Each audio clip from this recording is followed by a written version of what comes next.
Beat by MC Saraki.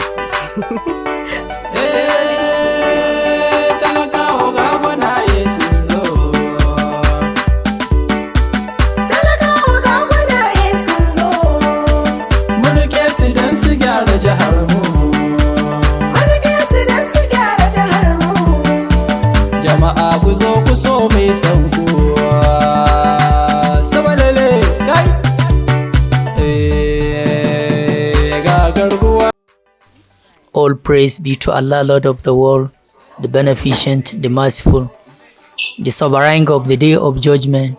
You alone we do worship, and from you alone we implore for help. Guide us to the right path, the path of those whom you bestowed, not the path of those who goes astray. ربنا إنك جامع الناس ليوم لا ريب فيه إنك لا تخلف الميعاد. فاتح. الحمد لله. Yanzu zan mika abun magana zuwa ga aboki kuma na honorable at the same time dan uwa na dan majalisan jiha, wato shine Abubakar Sadiq Doro, dan majalisan da bamu da irin shi a wannan jiha tamu mai albarka, shine Musa Aga Abia. I would like to stand on the existing protocols as have been established. Sir, we're here to show our support and mainly to solicit for your support too, particularly to our brother Alhaji Abubakar Mai Akwala, who has joined the PDP. Abubakar Mai Akwala is a politician, is a grassroots politician whose popularity and charisma will help every politician, particularly on the platform of PDP. And I want to tell you, sir, that you are very fortunate to have someone of this caliber joining the PDP, particularly now that preparations for the 2023 elections are ongoing. I would like to tell you, sir, that if you can have this fusion among those on the other political platform, because they knew quite well that they've been leveraging on some undue advantage that he, Abubakar Mai Akwala, has changed the narrative. And being a friend to Musa Aga Abia again, who is another grassroots mobilizer. Indeed. I want to assure you that with this caliber of people, Basa Jos North is yours. Amen. And all we need to do is to continue to pray fervently for that day that we will celebrate the success. Amen. And finally, I admire your humility, which is part of the reason why all of us here identify with you. You embrace everyone. And we want to assure you that we will embrace you the way you embrace us. Amen. We wish you the very best. Bokin Honorable Sadiq Doro, Allah ya saka da alkhairi. Excellency gwamna mu na gobe insha Allah akwai takarar kansila a ƙarƙashin wannan jam'iyya tamu mai albarka na PDP wacce ta yi tattaki ta rako honorable wanda suke goya honorable baya, wanda a takarar honorable ma babu yankinta, amma saboda yanda yake wa al'umma, yake tare da al'umma, yasa ta tsallako ta shigo take taya honorable gudanar da ayyuka na al'umma. Ita ce Hajiya Batula Inuwa Tanko Waziri. Mai girma gwamnati mu na gobe muna maka fatan alkhairi. Allah kuma ya tabbatar maka da niyyarka. Allah ya sa daga gwamnan maka koma president. Muna san haka insha Allah. Allah ya ƙara maka lafiya. Allah ya ba mu sa'a gabaki ɗaya. Honorable Kabiru, ina maka fatan alkhairi kai ma. Allah yi da niyya, Allah ya tabbatar mana da alkhairi. Dukkanin da ka gani kowa masoyinka ne. Yawwa. To yanzu zan gabatar da human leader ta Ibrahim Katsina, wanda ita ce human leader ta PDP ta wodin Honorable Abubakar Kabir Garba Mai Akwala, wanda ta taso ta yi tattaki ta goya mai baya ta ce sai dai ta ga waye wanda Honorable yake mata zancen shin nan Dauda Gotring, sai ta gan shi sabida ƙuri'arta tashi ce insha Allah. sai dai ma gwamna ba, sai dai in ce shugaban ƙasa na jibi insha Allah. Muna maka fatan alkhairi, Allah ya ƙara maka girma da ɗaukaka da karama. Yanda baka nuna bambanci addini, Ubangiji Allah ya saka ɗore a haka. To, ɗan uwana, yayana, ƙanina, fatan alkhairi. A ƙarƙashin jam'iyya ta PDP, kuma mun zauna kamar mun zo gaisuwan mutuwa. PDP! PDP! PDP! Insha Allah. Kafin je da next speaker mu da zai rufe mana, za mu gabatar da Abdullatif Abu Rukayya, wanda shine media aid na tafiyan Honorable Abubakar Kabir Garba Mai Akwala, zai dan cewa or two things.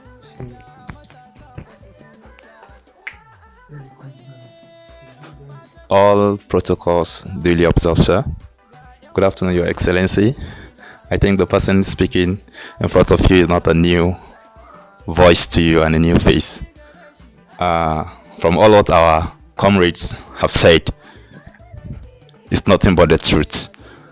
But the fact still remains the same, that we discussed with our leader here seated before joining the great party PDP. He said one of the yardstick of joining this great party is seeing caliber of people like you in the great party. And without mincing word, he knows that joining this great party, it will pave way for a lot of blessings to come ahead. And we are seeking for God's favor. We've known, or we've seen, and we've heard all what the promises, all what the fake changes they've acclaimed for the masses to believe, which there is nothing to prove. Now, we want to let them know that the PDP is what they're known for. The difference is glaring. We don't have to change it. So, permit me to say, sir, that he, Honorable Abubakar Kabiru Garba Mai Akwala, with his entourage here, they are fully on ground for you. Without mincing word, none of them here have this schedule that they will be here today. It's just a true call from him that we are coming to your place, and that is all. It's less than 24 hours that he called me that we are coming to this place, and I have to cancel all my schedule to be with him here. So meaning when the work starts, that is how the work or the calls we keep coming. Even in the night, we are there for you, sir. By the grace of God. By his grace. Thank you very much, sir. Shi wanda zan kira yanzu jigo ne a cikin wannan tafiya ta Honorable Abubakar Kabir Garba Mai Akwala, wanda su ne jajirtattu, su ne suke ba Honorable shawara akan duk wannan abubuwan da yake gudanarwa, kuma ya fito ne daga ward mai girma, wardin da babu irin shi a cikin garin Jos, ita ce Narkuta B. Alai Salisu Datti, idan yana kusa matso. Na bi matakan gaisuwa. mai girma gwamnanmu na gobe insha Allah. Wannan tawaga da ka gani tawaga ce ta Kabir Garba Mai Akwala, wanda ya bani labarinka kuma abin da ya gaya min da na zo na gani sai na tabbatar haka. Wannan tawaga da ka gani tana goyon bayan ka 100%. Sannan shi kuma mai magana na ji ya ce yaronka ne, to yaronka ne. Ya zo ne domin ka ba shi goyon baya, ka zama mai kai ne gabansa kai ne bayansa. Wanda shi wannan yaro da ka gani yaro ne mai halin manya, to amma tafiyarsa da alherinsa da yake kafawa a cikin gari namu, wanda al'umma sun ba shi goyon baya 100%. To shi ne bai da wani ubangida da yanzu wuce kai, wanda inda ba don kar a ce ya zo da jama'a da yawa ba ina gani da mun cika gidan nan. To amma saboda hali irin na jama'a da kuma hali irin yadda ake ciki ce to a dan takaita a to wannan waje naka. Bai da wani ubangida da ya wuce kai, bai da wani ubangida da ya wuce kai. Goyon baya wanda muna tunanin Allah da kai ne gwamnanmu na gobe, to yana neman goyon baya naka wanda za ka zama mai gaba da baya a cikin tafiyarsa ta siyasa. Don haka wannan tafiya naka Allah ya sa mai albarka da kai da shi gaba daya. Mun gode, Allah ya saka da alkhairi. The compassionate. In fact, firstly, I'm highly glad and impressed being in this great home, which I referred as the World Eternal Bliss Home. Why? Because the owner of the home is a person that do consider both human, which is the thought of all prophets of Allah. That's in person of our coming of Governor, Honorable Gotring. I may wish to say for the second time, last time we visited him here, he is a great humanitarian. Indeed. What I could remember, the first time we come, he was on the step. He was asleep. He was just squeezing his eyes, but saying, why do we stay outside? This thing attracts me. I slept over his reaction that day. Broad aim of Honorable Abubakar Garba Mai Akwala as your son, to be here with you and to be under this great umbrella party PDP, which was our administrating or ruling party in Nigeria. Due to illiteracy or some reasons, the Nigerians look at PDP as a wrong party. So catastrophe and constraints are versatile in every country, in every administration and organization. But look at now, everyone and each of the Nigerians understood and very clear to their eyes or shining eyes that PDP is the right party. And in fact, I may wish to say it for the second time, sir, your position and mine of indicating irrespect of religion, as Honorable Abubakar Garba Mai Akwala is doing, which or whom you cheered that day through his skills accusation, about 28,000 women, and they are all with you by God's grace.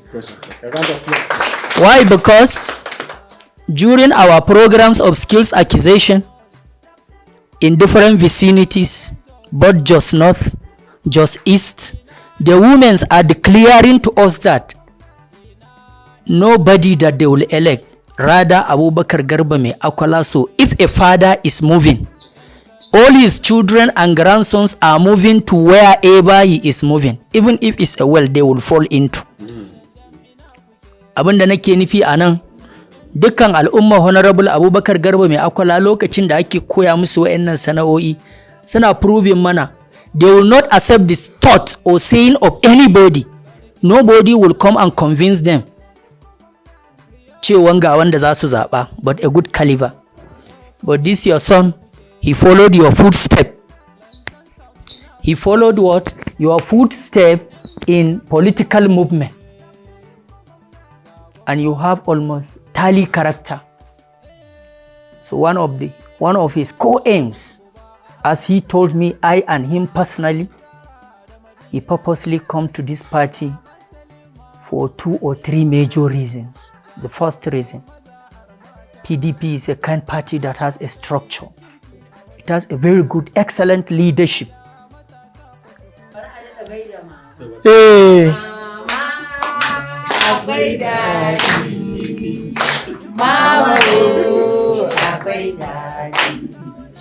Allah ya yi wa mamanmu albarka.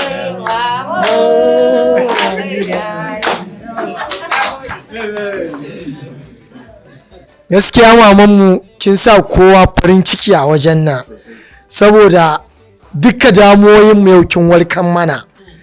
Za mu je mu dukufa addu'a tare da aiki, in Allah ya yarda gwamnan mu sai ya zama gwamna insha Allah. Yanzu kafin ba gwamna da ni ba wani ma, kafin ba gwamnan plateau dama ya ce wani abu, za mu ba izil dama dan faɗa abin da yake da shi. Jama'a salamu alaikum. Gaskiya na ji daɗin goyon baya da shi honorable Kabiru Garba Mai Akwala ya ba ma mai gira na gwamna na babana zan ce. Don na daɗe na siyasa mun samu opportunity a gwamnatin jan, ba irin abubuwan da ba mana ba mun benefitin dai. Amma tun da nake bayan platform ɗin shi nake wannan faɗin gaskiya, wallahi ban taɓa samun mutum ɗan siyasa straightforward kamar Gotring ba. Mutum ne wanda in ya ce maka hakan ka je abu zai yi, kuma wallahi in ya maka alheri ko ma abu baya son ka je ka faɗa ma wani.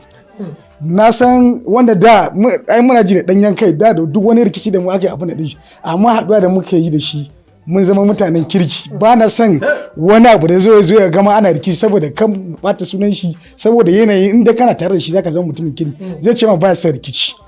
A cikin dalilin Gotring ya facilitating a kan aure na kusan 99% na muga ka zama mutumin kirki, ya abin da kuma ya tallafa mana. Mutum ne wanda ba shi da kabilanci, zai iya zuwa ma a waje ga mutanen nashi, zai iya hana nashi kai ya maka abu da sauransu. Kuwa bai ce ya ce ma ya ma dan Allah ne karka yadda ka faɗa ma wani, ba san ya ba san publicity. Duk wani abubuwa da a ce ana posting abubuwan da shi mai gida a Facebook ko wani abubuwa da sauransu, wallahi da abubuwan ma ba za su irgu ba. Ya san ya touch lives na mutane da yawa, kuma mun zauna da mutane da dama a siyasa kullum. Bayan garin nan sun yi makaranta tare, su Abdul Samad Buwa, su Dangote ya harka da su. Idan an zo mutanen mu za mu samu aiki. Tunanin mu tun da muka haɗu da excellence, tunanin mu bai tsaya a siyasa ba, muna tunanin yadda za a yi mu ma mu yi business mu taimaki kanmu da sauransu. Don ba kullum shi yana sai ya ga mutum ya ci gaba, ya za a yi ka akwai maka kama kifi ba baka kifi ba. Wallahi tunanin mu ya canja, kuma rayuwar mu ta canja.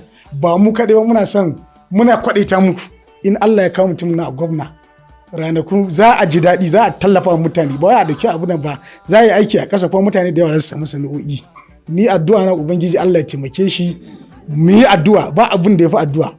A yare siyasa ina aiki da Senator IDG quite alright, ana dan akwai da abu da ake bamu, ban taba cire tunan wani isa a difi ba in ba shi gwamna ba. Ni na san irin alherin da ya ma mutane, ya mana ko mun san irin abubuwan da muke ji. Dan Allah mu sa abun nan addu'a Ubangiji Allah ya ba mu nasara. Kuma excellence ina son ka rike Mai Akwala, because kuna da yawan da kuke neman gwamna ko a PDP ma, amma ya take risks, ya identifying da kai ba, it's not easy. Ya san yana da faith zaka zama gwamna a Plateau ne. So ina son Allah dan ya zo a nemi wani babban position, don gwamna yana da influence a mulki, a bashi principal officer, ku yi aiki tare a kama just not development. Ni addu'a na kenan, ubangi na tabbata mun yi addu'a kuma muna faɗa mu Allah. Allah kuma yana jin mu, ƙananan yara masu maka addu'a, Allah ba zai ma bukunya ba. Kai alheri ne ga Plateau, Allah ya ba mu nasara, Allah ya tabbatar mana. Na gode. Ina so in ɗauki wani amana in baki. Ina so ga honorable Abubakar Kabir Garba Mai Akwala, mahaifiyarsa ta rasu, ina so ki zame mai mama. Ina so ki zame mai mama insha Allah. To yanzu zan gabatar da, to an ce idan yaro yana gaban mai gidansa, mai gidan yaro kuma yana waje, ba zai iya kururuta shi ba. To honorable ka yi haƙuri, kana gaban mai gidanka, ba zan iya ma kirarin da nake maka ba saboda ga mai gida yana zaune. Honorable bismillah. Okay, sir, My Excellency, First Lady to be, inshallah. Sir, my name is Abubakar Kabiru Garba Mai Akwala. I was born and bred in Jos, a graduate of political science from University of Jos, and also holds diploma in law from the same institution. I'm happily married and blessed with kids, and also a successful businessman who has strong passion for politics that is on service for humanity and service for personal aggrandizement. It is accepted without contestation that peaceful coexistence is the panacea for any meaningful development. This is why it has made my fervent calls on all occasions. On this premise, I urge us all to continue to preach and promote peace irrespective of our affiliations. Sir, it gladdens my heart to humbly stand before you today. It's a great honor for me and my team to be hosted by a great pillar, mentor, and a father to you on this special day. The essence of our coming is to pay homage to you as an elder statesman in our community, state, Nigerian as a whole, and also seek your fatherly blessings as we learn on you in our political journey to impact the masses as we do now, even without any political office. Thank you very much, sir. First Lady mu na gobe insha Allah, muna so za ki sa wa ɗanki albarka cikin wannan tafiya nashi da ya ɗauko, wanda yake tallafawa a ƙarƙashin wannan gidauniya tashi ta Mai Akwala Foundation. A kashi 100, kashi 90 mata ne, saboda ya san cewa idan mace ta samu nutsuwa, gida ya samu nutsuwa. Idan mace ta samu arziki, ɗanta ya samu arziki.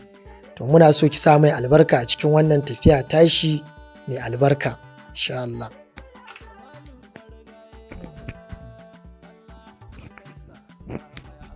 I greet you all and welcome you all. I'm so delighted to see this crowd coming to visit us this day.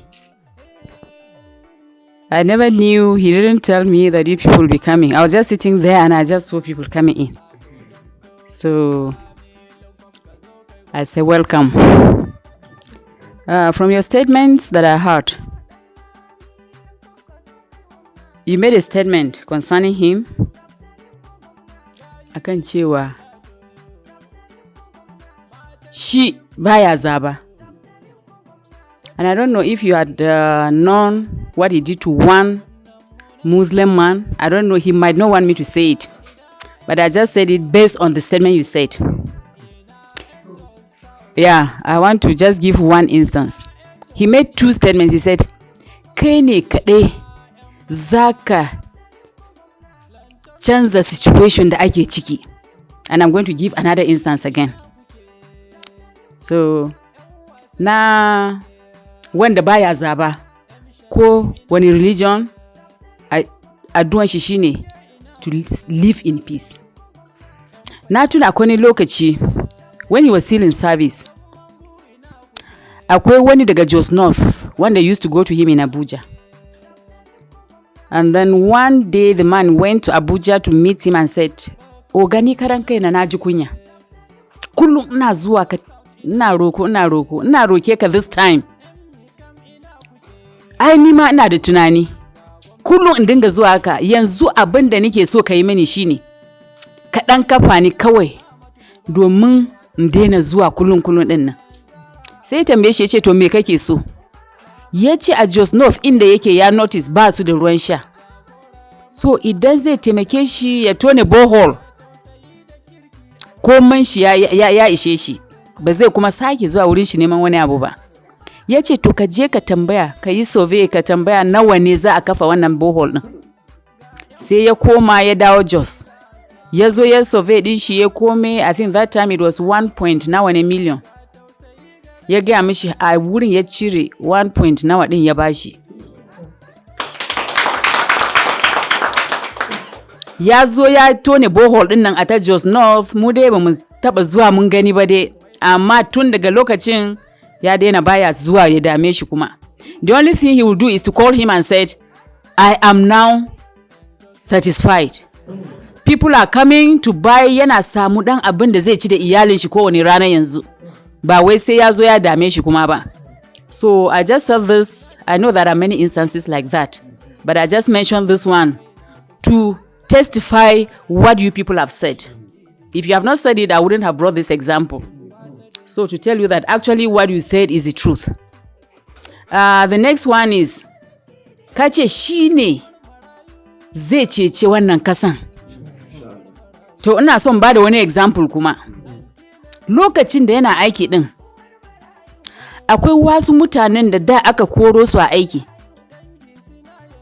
To department din shi ma ba department da yana ɗiba mutane ba ne. Even though he was a director but in a different department ba section da ana kwasan mutane a aiki ba. Da aka kore mutanen nan sai sun ce kai sun gudu sun je office din shi sun ce oga mun san kai ne kadai a the whole of this CBN zaka dawo da mu. Sai ya ce musu shi baya wurin. Yaya zai ya dawo da ku je inda ake yin HR shine inda ake abin nan. Mutane nan sun ce a ina oga mu dai kai ne kadai kawai zaka iya dawo da mu. To haka har ya wajen shekara 3-4 fa da aka kore mutanen nan. Wani rana sauran wata 3 a retire din shi. Kawai sai aka kai shi HR din. Lo and behold haka ya nemo mutanen nan ya dawo da su. Ya nemo mutanen nan ya dawo da su a bakin aikin su. So ina so in tabbatar muku ba wai ina faɗa wai don shi mai gidana ba. Kauyen mu a Ampere district a dukkan mutanen kauye din. Ina ga mu family mu ne kawai ko da wani hutu ne dole sai ya tafi kauye. Wani ran sai na ce mishi kana son a baka sarkin kauye ne ko yaya ne? In mun tafi ba wani dan garin wanda yake zuwa da iyalin shi sai mu kaɗai. Ba inda za mu tafi don ba su wanda muna nan da su a birni duk ba wanda yake tafiya. Na ce wannan tafiyan kauyen kaɗin abin ya yawa fa. Na ce ko kana sa ba mu baka sarkin kauye ne? To qualities da suke yake da suke nan.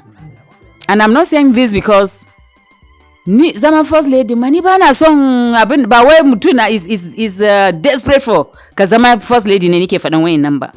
But ina faɗa actual qualities na shi ne. I want to assure you and I will assure you again that if this man will become governor of Plateau State, I am telling you everybody will feel the impact of his governance. The impact of his governance ba wai kalman masu siyasa ba.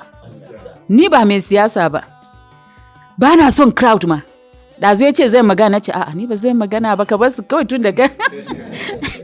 Na ce kai ka yi kawai ya insist wai a'a yi. So ba cara nake yi ba.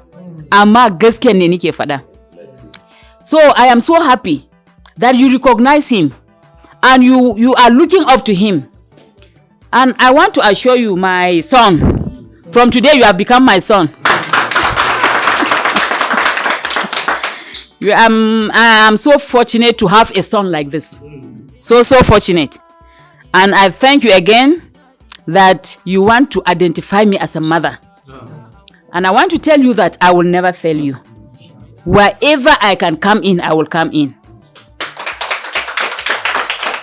And then from time to time, we'll be talking by the grace of God. So I don't have much to say, only to say thank you for coming. Goyon bayan da kuka yi mana kuma Ubangiji Allah ya saka muku duka. I want to first of all appreciate God for giving us this opportunity to be together.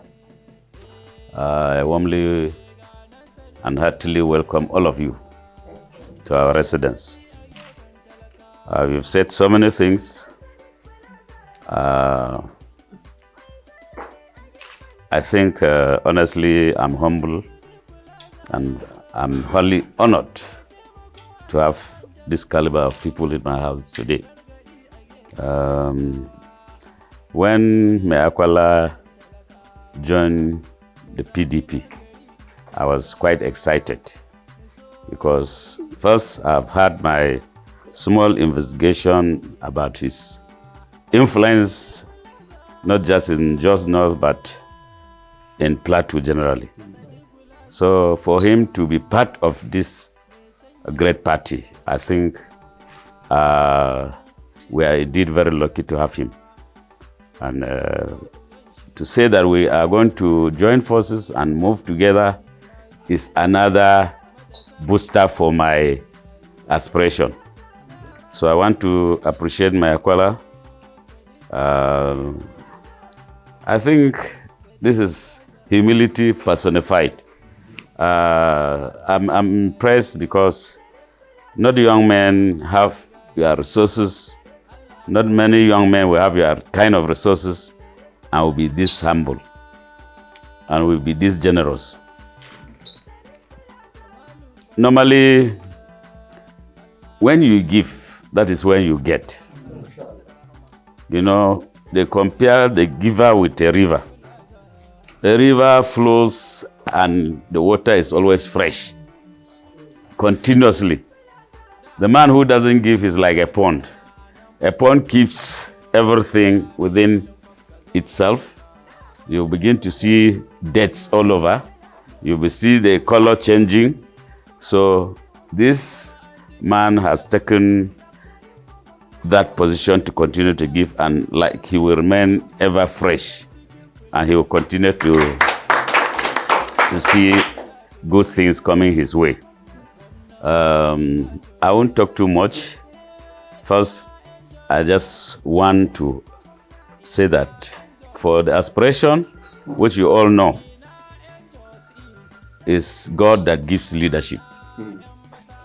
And I will therefore request all of you to continue to pray for us. Pray for Plateau State, particularly for peace to return. Because for some of us who are a little bit older, we can tell you how Plateau used to be. There is no distinction as far as our meeting points are concerned. On the basis of religion, there is no distinction. You could go to Masalachi Street and do anything, feel free.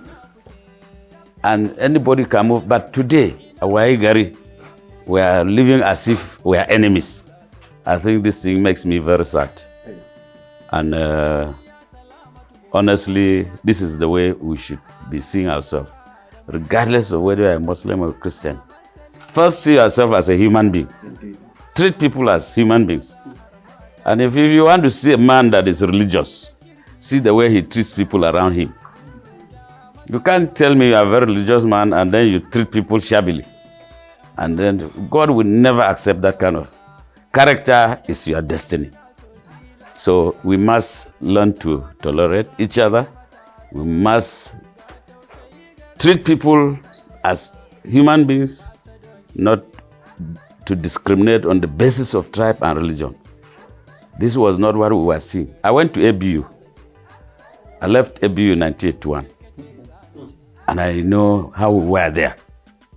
Regardless, nobody was bothered about whether you were a Christian or Muslim. Until much later, everything collapsed. So that distinction is what we are here to say, that we want to take Plateau back to its glorious days. That will require us to have concerted efforts, to work together, and to be very emphatic on the fact that things must change if we must make progress. We must make progress, things must change. We cannot continue to be discriminating against each other, and then we think we are making progress. Again, Plateau should be home for all, because that's how it used to be. I remember during Solomon Lyle's regime, even a Yoruba that was when I just started work at Revenue Office. Our commissioner was a Yoruba woman, Mrs. Akira Ladi was our commissioner. So we live as one.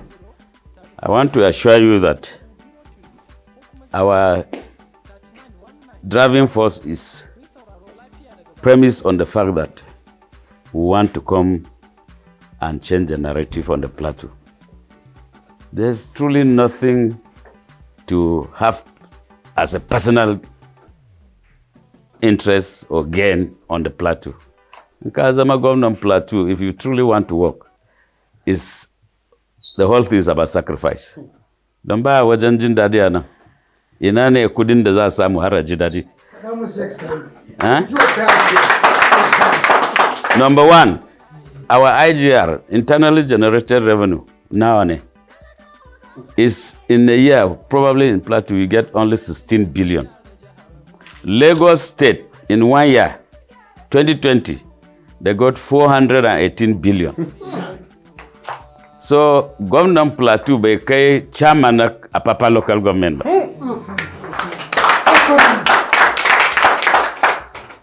Chairman now Etiosa, Ikeja, Lagos Island, Duksumpi Governor Plateau.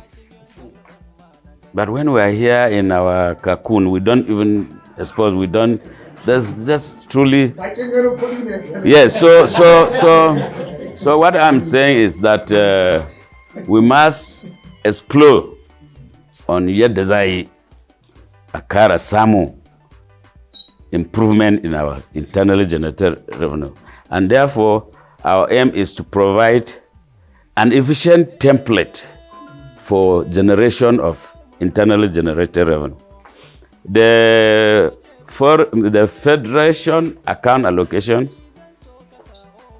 on monthly basis from Abuja is just barely 2 to 3 billion. Tonka duba wage bill na Plateau. You may not even be able to pay it. And our debts are over 200 billion. And you must service these debts. So Kaga, if truly you want to serve, you are just going to sacrifice. Because number one, where are you going to get the resources to augment, to pay the salaries, to pay overhead, and then service the debts? And then also develop, because people will look at you, you are a governor, what have you done? What have you commissioned? So Kaga ba karmi abubane. Anybody who has done his projection knows that he is going there to sacrifice. So, and we have decided to say, look, given our exposure and experience, let us go and sacrifice for the sake of our children. Basically, that's the truth. To bring back the unity we used to know on the plateau, let's see each other as brothers and sisters. Let's live in peace. And where there's no justice, there will be no peace. And that is why we must do justice, not on the basis of tribal lineage, religious lineage. Whoever is qualified should be treated as such, on the basis of the fact that he merits his appointment based on experience, educational qualification, not where he comes from. It's not going to be a government of family and friends the way we are seeing. It should be a different approach to governance. That is our own mission. So let me not waste too much of your time. But before I sit down, I know all of you are believers, and we need to continue to pray. To pray that God will give us to inspire our thoughts and guide our actions in all that we are doing as far as this project is concerned. So that at the end of it all, Mutanen Plateau should benefit from the governance of the day. But when our governor Kowa Wahala Kesha is not the best for us, and we are not happy seeing what is happening. So let me stop at this juncture and also appreciate you for coming here. God bless you all. Thank you, sir. وعلى آل إبراهيم في العالمين إنك حميد مجيد. Allah muna roƙonka muna tawassuli da sunayenka kyawawa mun yi imani da kai ne abun biyan bukata Rabbul Izzati. Wannan bawa naka His Excellency Dr. Gotring, Allah ka saka masa da alkhairi, kokari da yake yi a cikin al'umma Allah ka masa, ya Allah ka dubi zuriyarsa, Allah ka kare shi, ka kiyaye shi, ka kalli farkonsa, ka kalli ƙarshensa, ya Allah ka kakkaba shi da wayansa ko kuma dabararsa, ya Allah ka ci gaba da taimaka mishi, ya Allah ka samu gama da duniya lafiya. Honorable Mai Akwala da ya sa muka zo don mu ga wannan bawa naka mai alkhairi, Allah ya saka ma Mai Akwala da alkhairi, ya Allah ka ji kan mahaifiyarsa, Allah ka gafarta masa, Allah ka yafe masa Allah ka yafe mata kura kurakuranta. Ya Allah, wannan mata da ta karbe shi mata ga His Excellency a matsayin uwa, ta ma muna mata addu'a, Allah ka saka mata da alkhairi, Allah ka ƙara mata lafiya, Allah ka yi ma zuriyarta albarka, Allah ka tabbatar mana da alkhairi. Wannan ƙasa ka zaunar da mu lafiya, ka zaunar da plateau lafiya, ka zaunar da Jos North lafiya. Ya Allah ka tabbatar mana da alkhairanka. Allah, duk abin da muka sa a gaba na alkhairi ka yi mana nasara. Rabbana atina fid dunya hasanatan wa fil akhirati hasanatan wa qina azaban nar. Rabbana la tuzigh qulubana ba'da idh hadaytana wa hab lana min ladunka rahmatan innaka antal wahhab. Rabbana innana sami'na munadiyan yunadinu al-iman an aminu bi rabbikum fa amanna bih. Rabbana faghfir lana dhunubana wa kaffir 'anna sayyi'atina wa tawaffana ma'al abrar. Rabbana wa atina ma wa'adtana ala rusulika wa la tukhzina yawm al-qiyamah innaka la tukhlifu al-mi'ad. Allahumma innaka 'afuwun qaribun tuhibbul afwa fa'fu 'anna wa والدينا وعن كل جميع المسلمين والمسلمات والمؤمنين والمؤمنات الأحياء منهم والأموات إنك سميع قريب ويحاض الحاجات. بسم الله الرحمن الرحيم الحمد لله رب العالمين الرحمن الرحيم مالك يوم الدين إياك نعبد وإياك نستعين اهدنا الصراط المستقيم صراط الذين أنعمت عليهم غير المغضوب عليهم ولا الضالين آمين. الله كميد موجد لافيا سبحان ربك رب العزة عما يصفون وسلام على المرسلين والحمد لله رب العالمين. Beat by MC Saraki.